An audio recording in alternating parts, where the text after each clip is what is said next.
নতুন জার্মানির চ্যান্সেলর চাইতেছে যে পুরা জার্মানিকে আবার সামরিকভাবে শক্তিশালী করবে সে। কারণ সে ভাবতেছে যে আমেরিকা যদি চলে যায়, তাহলে ভবিষ্যতে জার্মানি বা ইউরোপকে রক্ষা করবে কে?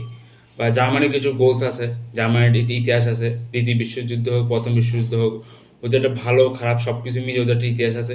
সেজন্য তারা চাচ্ছে যে আবার পৃথিবীতে তারা আবার কিছুটা করতে চায়। সেজন্য ২০৩৫ সালের ভিতরে তাদের ৫% জিডিপিকে পুরোপুরি ব্যবহার করতে চাচ্ছে মিলিটারি এক্সপেন্সে। অলরেডি সে $৯২ বিলিয়ন ইউজ করতেছে, এবং পুরো পৃথিবীর ৪র্থতম সামরিক শক্তি যে সবচেয়ে বেশি ব্যয় করে। অ্যান্ড এত কিছু ব্যয় করার পরেও কিন্তু তাদের একটা সবচেয়ে দুর্বলতা, সেটা হচ্ছে যে তাদের বাহিনী কিন্তু আধুনিক না।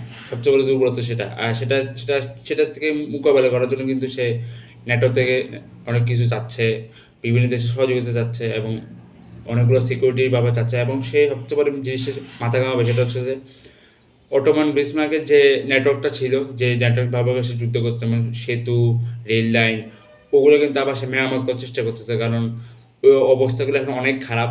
যেগুলো রেল লাইন যেগুলো অলরেডি আছে সেগুলোর অবস্থা অনেক খারাপ, এবং কিছুদিন পর ভেঙে যায়। সেতুগুলো অনেকবার নষ্ট, কারণ এগুলো দ্বিতীয় বিশ্বযুদ্ধের সময় মোটামুটি নিরাপদ করার রাখার চেষ্টা করছিল জার্মানি, কিন্তু শেষ পর্যন্ত বিভিন্ন যুদ্ধের কারণে কিন্তু এটা অবস্থা খারাপ হয়ে যায়। তো সেতুগুলো হোক, এগুলো আবার পুনর্নির্মাণ করবে, এবং ভবিষ্যতে দেখবো জার্মানি আবার সেই ইউরোপের একটা সুপার পাওয়ার হিসেবে আবির্ভাব হওয়ার চেষ্টা করতেছে।